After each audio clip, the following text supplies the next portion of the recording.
2, 3, 4. Yeah, when you're feeling down and motivated in the midweek, we got the guys here to make your life complete. Little John, Brandon, Cody, Carly, they're coming in to keep you motivated all week. New episode, same time every week. Don't gotta wait long for the next one to release. So don't go away, sit down, take a seat, enjoy Midweek Motivation with John and Carly. Hey. Midweek Motivation. Let's go!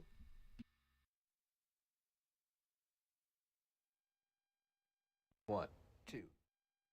1, 2. Hey, there we go. Hey, and this is what happens when I hit the wrong button. Well, hey, what's going on, Midweek Motivation? Thanks for joining us for another week of Midweek Motivation, real conversations with real people about a very real God. You are those real people, because I see I got an empty chair next to me today. We're going to continue our conversation on spiritual disciplines as we have for the past couple weeks. And before we jump into that, there's a couple things I wanted to touch base on, a couple things I want you to know about, make sure you don't miss things. Number one, if you're not already in our group, we'd love to have you be a part of that group. Get cool text about special things coming up, like Midweek Motivation. Every week right here at noon, different things, different events going on, a little bit of motivation occasionally when we feel like you need it, but a couple good things. So if you want to be a part of that group, you can jump in and text the word motivate to 540-900-3838. That'll put you in our group and you'll be able to receive those texts, or if you just need a little motivation, you can text that number. And if you have prayer requests, we have people that man that line to be able to pray with you and pray for you as well. So make sure you jump in and are a part of that. Always feel free to text that number. I mean, maybe not like in the middle of the night, because I probably might not. Not everybody's going to pick it up at that point, but, we'll get to it eventually.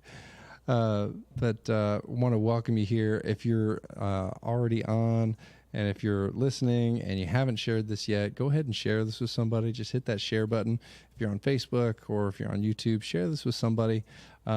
The odds are, if you're here for some motivation, the odds are there's somebody in your life that could use a little bit of motivation as well. So we want to be able to serve them as well and just have them join the conversation. So we'd love for you to share it with somebody in your life. If you've got somebody specific in your life that you've been thinking about and praying for, maybe go ahead and just share this with them.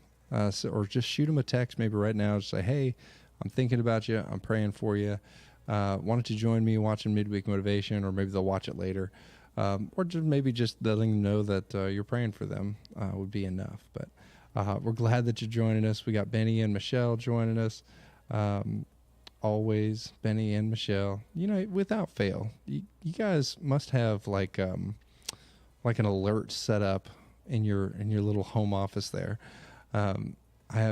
We still haven't shown the picture, but if you remember, Benny and Michelle both get to work from home. And they are, without a doubt, without fail, always watching Midweek together, back to back, which was funny because we started out as a joke, saying that there's a stink bug on my table here, so I'm going to get rid of that. We started out just making jokes about like how they're watching back to back. And then one day they sent us that picture, and sure enough, one day I'll remember to actually put it in here so I can share it with y'all. But we appreciate you guys watching. Appreciate all you guys that watch each and every week and comment and just join the conversation with us. Molly, how's it going? Welcome. Good morning. Benny and Michelle. Ashley, you're joining us on our online campus. If you're watching online, everybody's watching online. If you're watching on Facebook Live right now, you can also jump over to our online campus. It's a little different experience there. You can chat a little differently there as well. So lots of options. You can watch on YouTube. You can watch on our app. You can watch on the website. All different ways that you can watch and participate. Well, hey, I want to make sure I let you know about something coming up right here at Parkway this Sunday, something we're excited about.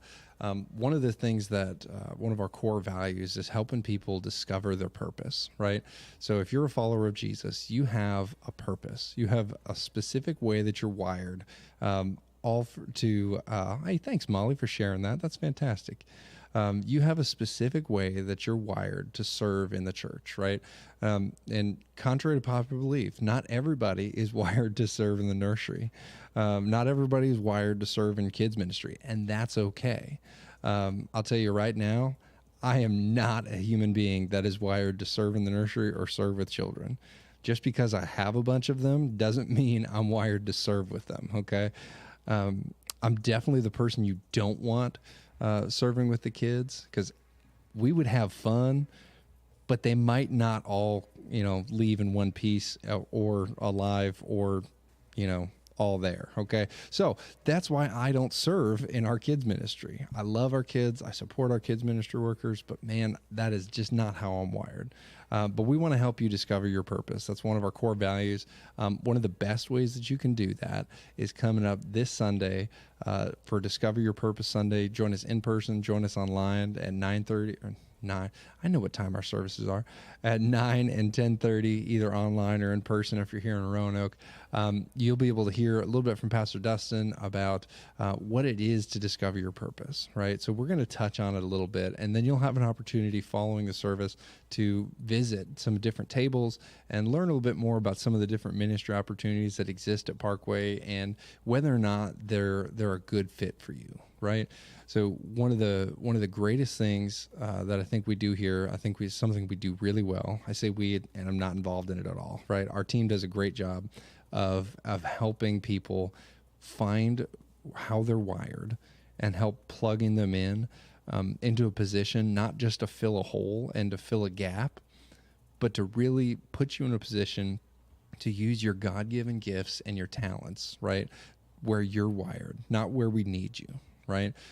Because you might have a gifting that we don't have a spot for. And that just means that we need to start something or create something so that you can use your gifting here at Parkway. So whatever that is, this Sunday is going to be a great opportunity, great place to start to help you kind of start that conversation of understanding your purpose, how you're wired, and opportunities that you can serve in. If you've been around Parkway for a while and you keep kind of making excuses for like, oh, I'm not really, I'll jump in and serve, here or there. You know what if Sunday was the time you decided? What if you decided to take that next step of stepping into serving this next Sunday? So I hope you consider taking that next step if you're not already serving someplace. And I'll tell you this is what every single one of our ministry leaders would tell you. Just because you sign up to serve a place, you are not stuck there forever, right? If it's not a good fit, if it's not your gifting, if it's not your purpose, you're not stuck there, right? And truthfully, we don't want you there if you're just there to fill a role, okay?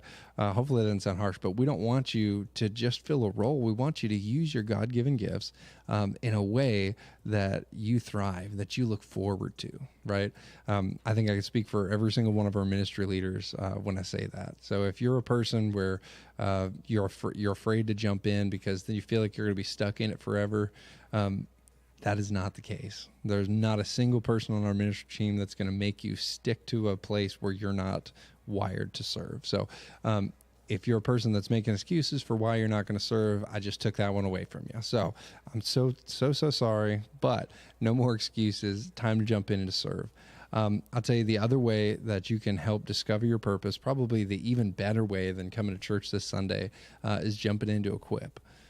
Equip, we get to spend a little more time diving into who you are. There's even some personality tests that helps you uncover who you are, why God made you that way, and where you might be better served. So if you've never taken Equip, maybe that's your next step.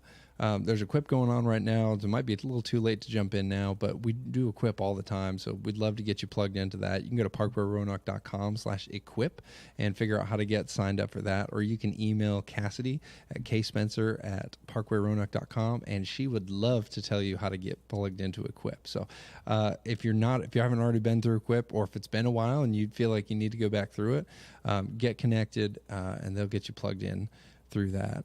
Morning, Patricia. John Brunk, yes, I do look lonely. That's just the way it is. But you know what? I realized the other day I talk a lot on this show anyways. So now when I'm here, by myself, I don't have to worry about interrupting anybody and talking too much because I'm just going to talk the whole time. But I always appreciate you guys in the chat talking back with me, so I'm not all alone. If you were here Sunday, man, I'm going to tell you what, this is my terrible segue, but if you were here Sunday or if you were joining us online, I hope you experienced what we experienced here in the room. I say we, but I wasn't in the room. I was like back, running our online broadcast and our audio. And man, I'll tell you what, Sunday was one of those days where the Spirit is very evident, right? And I think that happens a lot for us at Parkway. But Sunday was one of those days where our people were worshiping. Right, true worship. But you're going to hear more about that in our next upcoming series.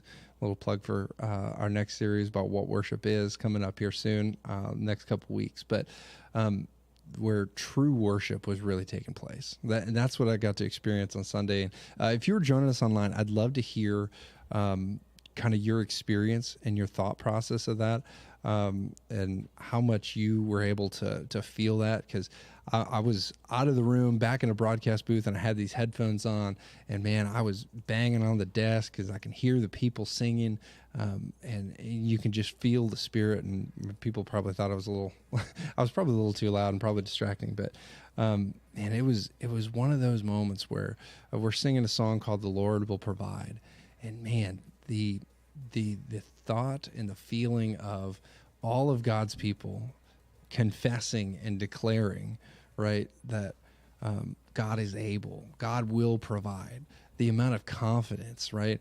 And think about the power that there's somebody in that room. I guarantee you there was somebody in that room on Sunday or watching online that was in need, right?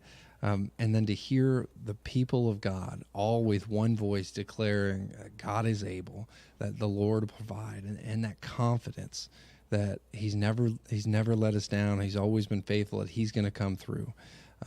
Man, just what a powerful moment of worship to have all of God's people directed towards one thought and just confessing and declaring the power of God, the presence of God.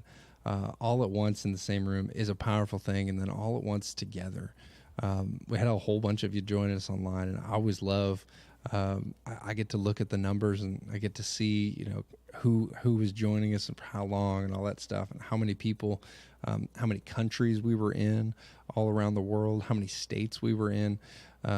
It's always an encouraging thing to see that, right? Because we're not just reaching people right here in the Roanoke Valley. Parkway is doing kingdom work across the world, and you get to be a part of that. So thank you so much for those of you that join us each and every week in person or online.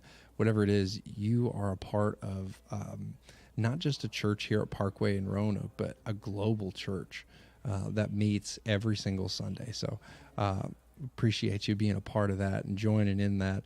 And I just want to encourage you, share this with somebody. Share those services with somebody, because if it means something to you, if it's impactful to you, then it's going to impact somebody else, and you could be a part of that, part of life change for them. But anyways, we're talking about spiritual disciplines, and that was a little bit of an aside, but we're talking about spiritual disciplines the past couple of weeks. Been going through this book, which is all the way over here, called A Celebration of Discipline. This is not a book club, but man, when I hold a book up like this, it feels like I'm hosting a book club. So I'm going to stop doing that now. But we've been going through this book. We've been talking through a couple of books because my ADD can't just, let me focus on one book. But that's just the way it is. We've been talking through what spiritual disciplines are, why they're important, how do they make a difference in our life, and really kind of what we've been focused on and what we keep coming back to is spiritual disciplines are just like spiritual workouts, right? They're those things that help us build and go deeper in our spiritual life, right? In the same way that you would physically work out to build your physical body and improve your physical health, spiritual disciplines are the things that help us improve our spiritual lives and help us draw closer to Christ. And probably one of the most important ones, I would say for sure, and probably a thing that probably one of the more common ones, right? When we think of spiritual disciplines, is prayer. And that's what we're going to talk about for just a little bit this morning, this afternoon. I guess it is afternoon. We're going to talk about what it means to pray. And maybe you felt like this, and maybe you haven't, and maybe this is just me, but I have a feeling it's not. But do you ever wonder why it's so hard to pray consistently, right? To not just like pray, but to have it be on a consistent basis, to have it be a consistent rhythm in your life that you pray, right? Not just like occasionally when, you're in a Bible study or you're in church or you're in some kind of meeting and you get called on to pray, but an actual rhythm of your life. So if that's you, if you've ever had that thought, I'd love for you to put in the chat, why in the world why is it difficult to have, real rhythms of prayer in your life? What kind of things get in the way? So if that's you, go ahead and put in the chat, what kind of things get in the way of you having a consistent prayer life? And while you're doing that, I'll just tell you, and you can steal mine if that works for you. If you're anything like me, I mean, the number one thing that keeps me from having a consistent prayer time or a consistent rhythm of prayer is just distractions, right? And it's easy for me just to sit back and be like, I'm just so busy. Yeah, and I am kind of busy, right? But I also have a lot of distractions in my life. I think one of the disciplines we'll talk about here in the next couple of weeks is the discipline of simplicity, right? So a little spoiler alert, that'll be coming in a couple of weeks. But we have so many distractions in our world, right? Some of them are our own responsibility, things that we've put in our own life. Some of the things that, are things that we can't really control, right? Those of us that have children. Your children, right? God love them, as wonderful as they are. Your children can be a distraction, right? Sometimes they're better at being a distraction than others, right? Sometimes if they're not being a distraction, then you start to get concerned. Hey, why are they being quiet? Why haven't I heard them in a while? What awful things are they getting up to in the basement, right? Unless that's just me. That might just be me. It's hard to say. For us in our house, when it's quiet and the children are quiet, usually something's about to break. That's usually the case. So shout out to all the parents of boys or mischievous children, if that's you as well. But for me, it's so easy to get distracted, right? So I always I've tried for a long time to make prayer one of my first priorities. And it's so easy in the morning when I wake up to just reach over and grab my phone, right? Now, there's a lot of great things you can do on your phone. There's a lot of really useless things that you can do on your phone, right? But it's so easy for me to grab that phone and then get distracted by, anything else that's on my phone, anything on the internet, all those good things, right? And then not begin my day with prayer and then go down this rabbit hole of, scrolling through Facebook Reels or Instagram or something like that, or, reading, because I'm a nerd, reading Apple News and tech news and all those things. None of those things are terrible things, but they're not things that need to be a priority in my life when I need to spend that time connecting and building a rhythm of prayer into my life. And I just want to encourage you, if that's you, right? If you're anything like me, if you've ever thought, like Benny and Michelle, 100% distractions. That's just the way our world works, right? If you're anything like that, here's what I'll encourage you. One of the things that I think was very freeing for me, I'm reading this book and we're talking about spiritual disciplines and he talks about prayer. And one of the things that he begins the chapter on prayer about is he gives this idea that a powerful prayer life is a process. So maybe you're like me and you've been around church for a while, or maybe you're brand new to church and you see all these people praying and like, man, there are some people, they can really pray, right? There are people that can really, really, really pray, okay? And if you've ever been like me and you've ever wondered, like, how in the world are they so good at praying, right? Is it because they're good at talking in front of people? Is because they're, they were theater majors or anything like that? And here's the reality. It's probably none of those things, right? A powerful prayer life is a process, right? You were never meant to meet Christ one day and then be this powerful prayer warrior 6 hours later, right? The people that you see that have these great prayer moments, these great prayer lives that can pray the roof off, right? Those people have cultivated a rhythm of prayer and a discipline of prayer, right, over years, many of them decades, right? And what they all have in common is they have built over time this process of prayer. And prayer is a deeper thing than just repeating, a blessing for a meal, all right? Or, praying a recited prayer at bedtime. Prayer for these people is a true conversation with their Creator, who they know intimately, right? And that's what prayer is for us. And that needs to be the goal of our prayer life. And that's why it's a discipline, right? It's a thing that you don't just immediately become good at. It's a thing that you only become good at and begin to enjoy even more, right, as you practice it. Right, a lot of P words. Let's see. Somebody put in the chat. Keep a counter of how many P words I say today. That'll be interesting. But a powerful prayer life is a process, right? When I wrote this, I didn't realize how many P's were in that sentence right there. One of the things that Pastor John's always said, and I'm going to butcher this, so I'm just going to paraphrase it a little bit. One of the things that has always been so powerful to hear him say is when he gives a salvation invitation. One of those things that he always talks about of building a relationship with Jesus. The same things that keep a relationship in your marriage strong are the same things that keep a relationship with Christ alive, right? You have to connect. You have to talk. If you never spoke with your spouse or never spoke with a friend of yours, how strong would that relationship with your friend or with your spouse be? Right now, I can hear all the gentlemen in the audience like, yeah, you know what? If my wife never talked to me, like, man, that'd be great. Gentlemen, just put that thought back in your head. Don't verbalize it. Don't say it. I know you're thinking it. We all know you're thinking it. It's okay, but you're wrong. Okay, just so you know, don't say it out loud. That's one of those things, one of those thoughts we keep in our heads, gentlemen. Okay. Courtney, I'm sorry.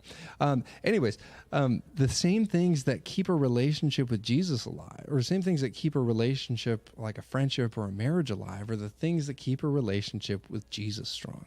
And the way that we connect with Christ on a primary level is through prayer.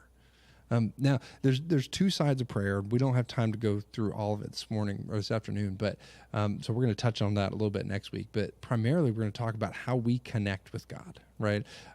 How we talk to God and building that side of it. Because one, I think that's the easier side to do. So we're going to start with the easy thing. And then next week, we're going to talk about the hard thing, which is how we listen to God, right? In moments of silence and meditation, right? So come back next week. We get to do the hard thing next week in silence. But in the book, Richard Foster says, describes prayer this way. He says, to pray is to change.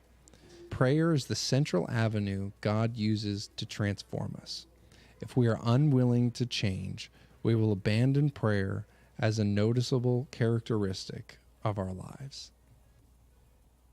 I think that's one of the things that really caught me when I read that was to pray is to change, right? The way that God interacts with us, the way that God connects with us and changes us is through prayer.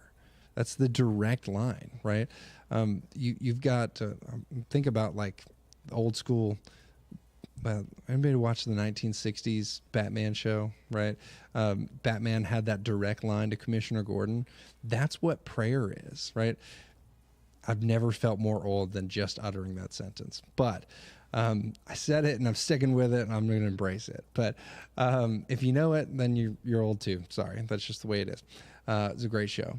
But that's what prayer is. Prayer is that direct line. There's no like special formula to it, right? There's probably a couple like ways to help you pray, but there's no special formula to it. At its core, we're connecting directly to God and just having a conversation. I think the harder part in there is coming at prayer with an attitude of, I'm willing to change, right? Coming to God with an idea and the thought and the purpose of, I'm going to come to you, right, to begin this conversation. And what you say to me, I will act on, right? How you respond, I will move, right? I'm not just going to, throw a bunch of things your way and then shut down and ignore you, right? The real powerful thing that he says in that quote that really gets me is, if we're unwilling to change, we'll abandon prayer as a noticeable characteristic in our life. And as I read that, I had this thought, maybe that's one of those reasons that I really struggle with a consistent prayer life, because I'm coming to prayer and trying to connect with God because I know it's the right thing to do, right? I'm trying to do it out of a sense of duty, right? Which, you know what, if that's where you start, it's not a bad idea to start there. But we can't live there, right? Prayer isn't something we do to check off a box or because we know it's the right thing. We have to come into prayer expecting that God is going to change us. Otherwise, we're not getting anything out of it, right? We're just going to stay the same and not change at all. Benny, Michelle, John, help me out. I'm assuming you're laughing because you understood that reference just as much as I did, even though it was far before all of our times, right? There's nothing wrong with that. And if you love that show, you can see it right now in your head, and it's fantastic. If you've never seen the 1966 Batman show with Adam West, you need to watch it. It's fantastic. It's probably all over YouTube. But I think that's the first thing that we need to understand about prayer is give yourself a break, right? A powerful prayer life is a process. So if you feel like, man, I'm just not a person that prays well, you know how you become a person that prays well? By praying, right? In the same way that, like, I am not a person who lifts weights well. Do you know how I could become a person who lifts weights well? By lifting weights, right? There's sometimes I think we overcomplicate this whole thought of, how do I grow in my prayer life? You know how you grow in your prayer life? You pray, right? You build an intentional rhythm into your life to pray. The next thing I think we need to understand about prayer is I think we need to understand that prayer needs to be a priority. And I'll say it this way because Martin Luther said it this way. I came across this quote from Martin Luther. He's kind of an important dude in the faith. If you don't know anything about him, you can Google him. A whole lot will come up about him from the 1500s, but and probably a little bit before that. But prayer is a priority, and he said it this way. He says, "I have so much business that I cannot get on without spending 3 hours daily in prayer." Right now, I'm trying. When I read that the other day, I thought, what is anything in my life that I do for 3 hours? Right? Just think about, like, what in the world do you do that is 3 hours straight? Like, I think I sleep for 3 hours straight most of the time. Some nights, and I'll admit, like, I watch a lot of TV. And I can probably watch TV for 3 hours straight. But Martin Luther comes at this and gives us a quote of, man, I have to pray. There's so many things that I have to do in my life. I'm so busy that I have to spend 3 hours in prayer to get it all done. And what a crazy thought, because how many of us have flipped that on our head? Like, man, I would love to be a person that spends hours in prayer, but I'm just so busy. Where Martin Luther kind of said it the opposite way. Like, I have so many things to do. I'm so busy. I have so much business to attend to that I have to spend 3 hours in prayer in order to accomplish that. Right? So what if we were able to flip our priorities, kind of like Martin Luther gets at? What if we were able to flip our priorities that we didn't have to focus on the things that we have to do and then try to fit prayer into that? What if prayer was our priority? What if the prayer, the time that we spent in prayer, was the thing that enabled us to accomplish the business that we have to do, right? What if spending that time in prayer I don't think it all needs to be 3 hours. Martin Luther, I think, was a little extra, right? And it's a little different time. So don't worry so much about the time that it takes, right? If you're not investing, 3 hours into prayer, right? That's a Martin Luther level. But think about your priorities. What if our priority was, I'm going to connect with God, and because I'm connected with God, I will accomplish these things throughout the day, right? I will accomplish the things that I need to accomplish. I will get my kids to soccer practice. I will get through my work and work effectively, right? Because I have spent time in prayer and spent time connecting with God. How would that change your life if prayer was the priority rather than all of the other things, right?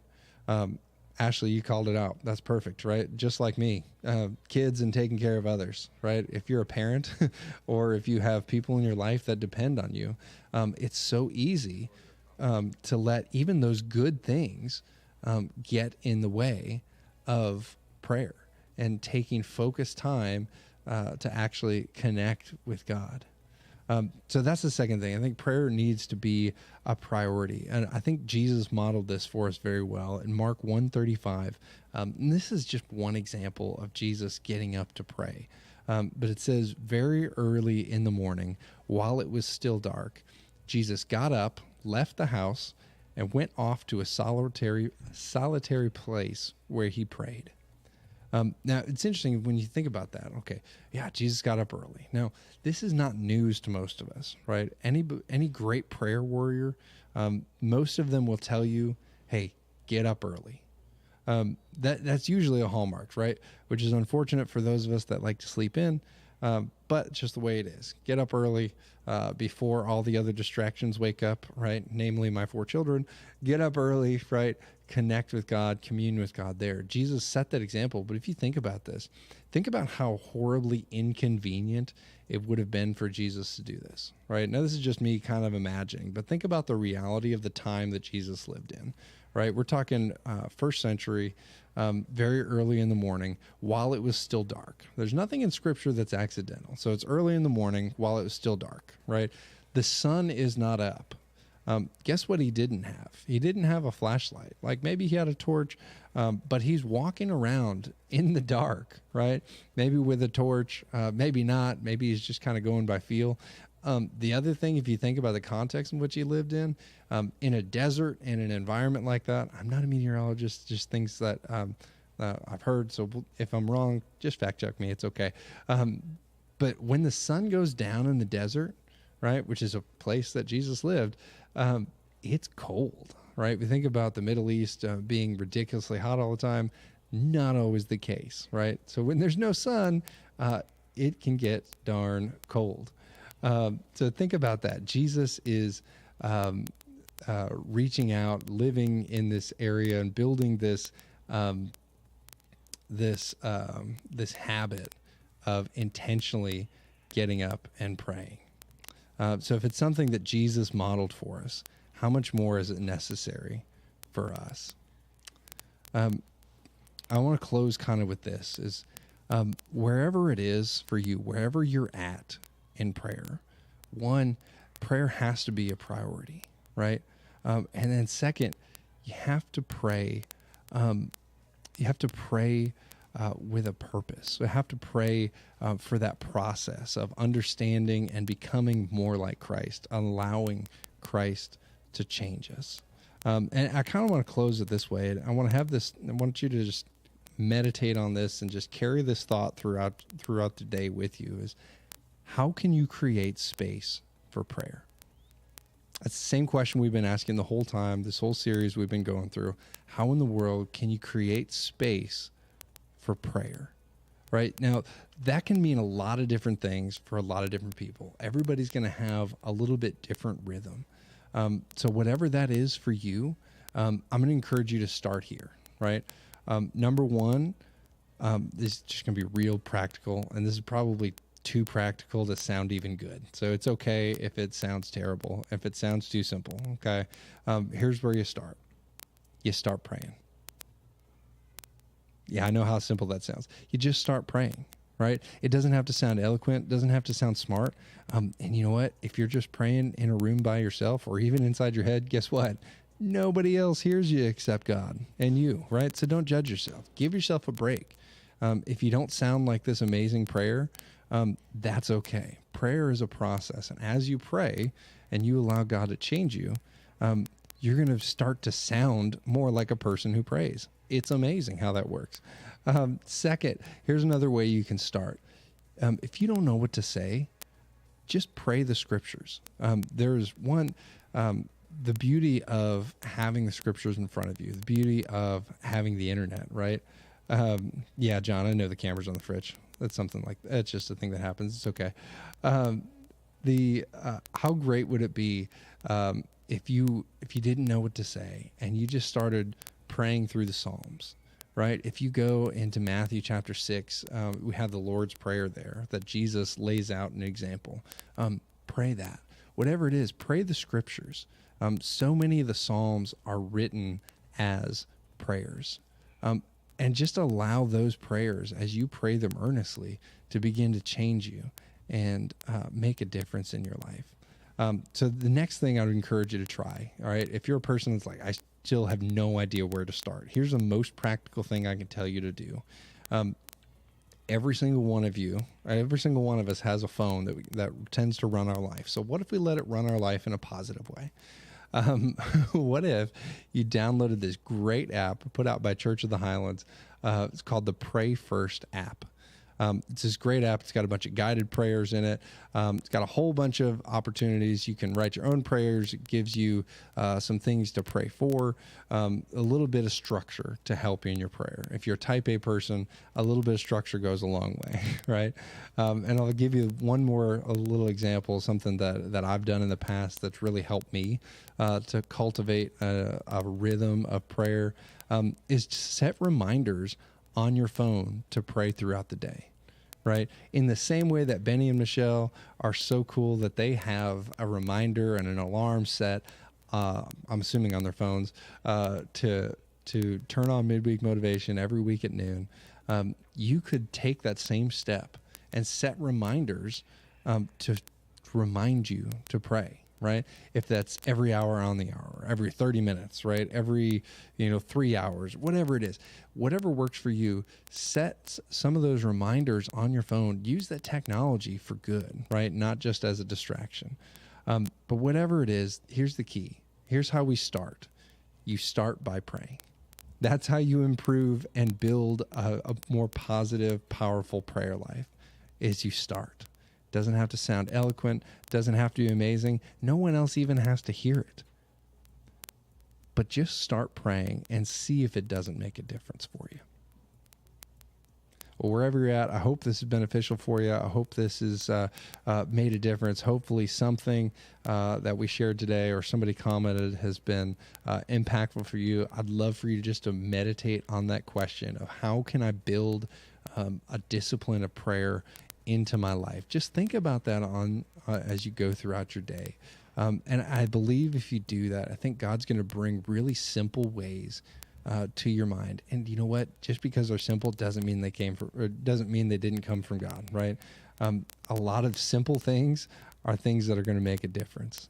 So whatever that is, how can you build prayer into your rhythm? I appreciate you joining us online today. I know something's up with the camera. That's just the way it is. What's more fun than technology not working the way it's supposed to? But that's all right. You can just close your eyes and listen, unless you're driving, in which case probably shouldn't do that. Brian, you are right. I could use a brunk hug. Brunk's already gone, so maybe I can get a John Brunk hug, maybe tomorrow. But thanks so much for tuning in. Thanks so much for joining us. Share this with somebody and see how you can build a rhythm of prayer into your life. Have a great week and stay motivated. 1, 2, 3, 4. Yeah, when you're feeling down and motivated in the midweek, we got the guys here to make your life complete. Little John, Brandon, Cody, Carly, they're coming in to keep you motivated all week. New episode, same time every week. Don't gotta wait long for the next one to release. So don't go away, sit down, take a seat, enjoy Midweek Motivation with John and Carly. Hey. Midweek Motivation. Let's go!